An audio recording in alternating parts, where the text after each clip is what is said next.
Well, I am so honored to be here today to talk to you about the term on the screen behind me, own it.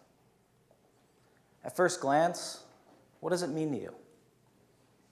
How does it apply to your life? Reno's a betting town, so I'm going to make a little bet with all of you today. I'm going to bet that this term is going to change your life today. In fact, the term own it is going to help each of us change the face of our democracy for the better. First, here in Nevada, and eventually across the country. Several years ago, working in Washington, D.C., I found myself frustrated by all the dysfunction. I was surrounded by gridlock, finger-pointing, and vitriol. And as our nation plummeted into the Great Recession, I realized most citizens were asleep at the wheel, completely disengaged from figuring out the root cause of the crisis, and more importantly, the solutions to it.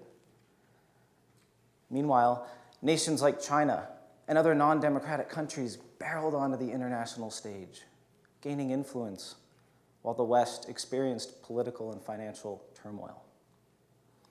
Our system, built on the idea that individual people are sovereign and have the right and duty to pursue knowledge, ideas, and excellence in their own lives, stood threatened. I felt called to tackle this problem, and so I made a choice. I decided that what better way to tackle this issue of people being disengaged than stepping onto the national stage, to become a political hero and run for Congress.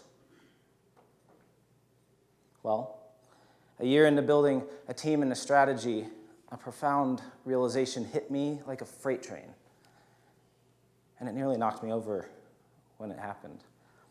I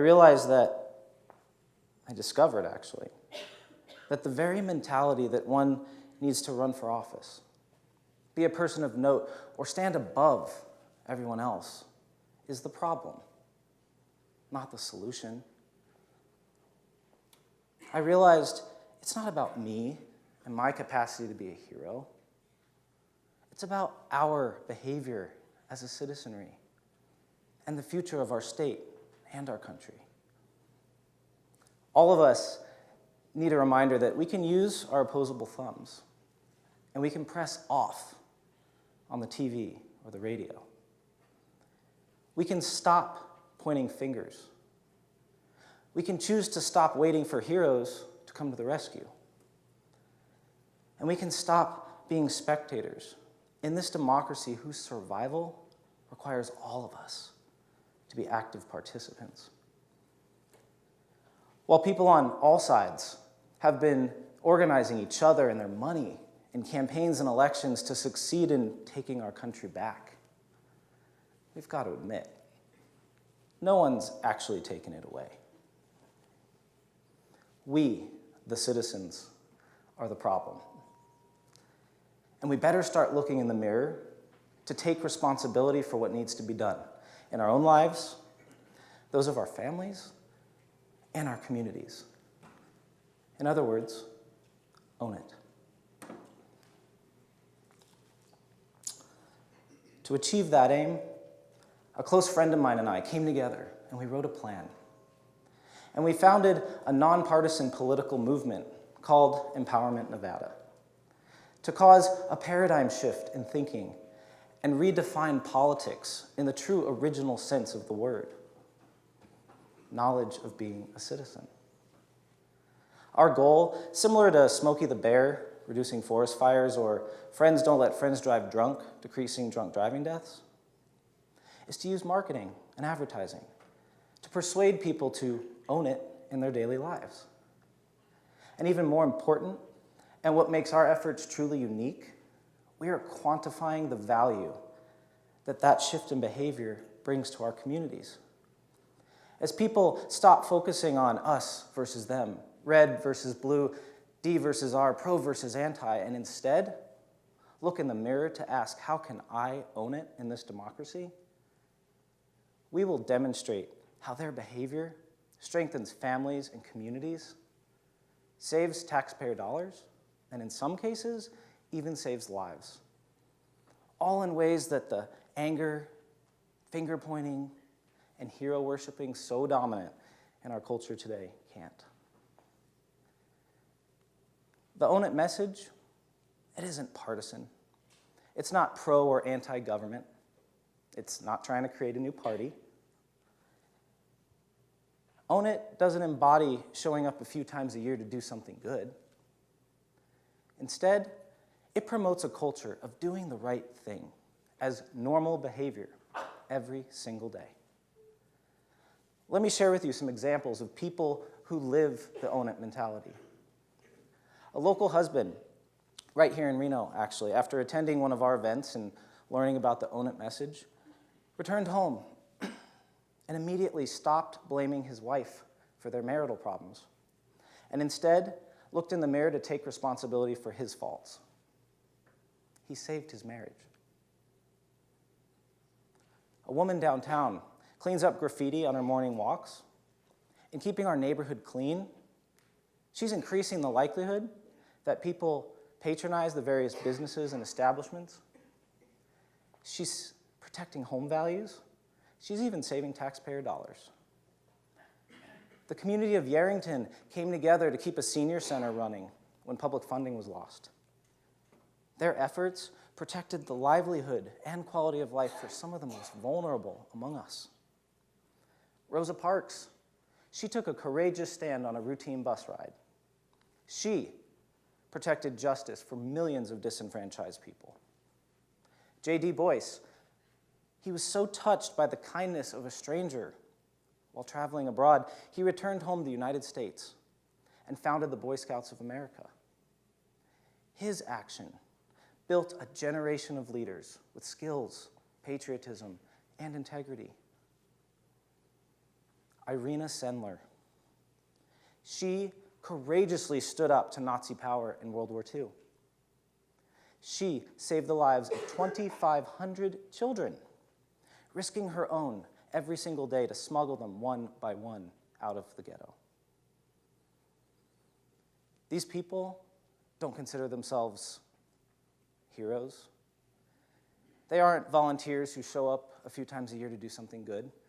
They aren't part of the crowd who think liking something on Facebook or building a following on Twitter equates to living a life that has a positive impact. These people didn't ask for permission or seek guidance from some authority. Instead, they identified problems, challenges, and solutions and owned what needed to be done. Plain and simple. This behavior, it's powerful. It changes lives. It changes communities. And as we've heard today, it's at the very heart of what built this country in the first place. Unfortunately, it's been deteriorating for decades. And I'm very concerned about the future of our state and our country. You should be too. As Nevadans and Americans, it's uncomfortable to face the fact that much of the dysfunction we see today, whether in our politics, entertainment, or our own communities and families, is merely a reflection of us. Today, when we look in the mirror, we see the evil face of mediocrity staring back. Whether manifested through our laziness, our addiction, our self-absorption, our depression, our greed, our anger, our lust, or our culture of materialism and instant gratification, this reflection is real. It's uncomfortable.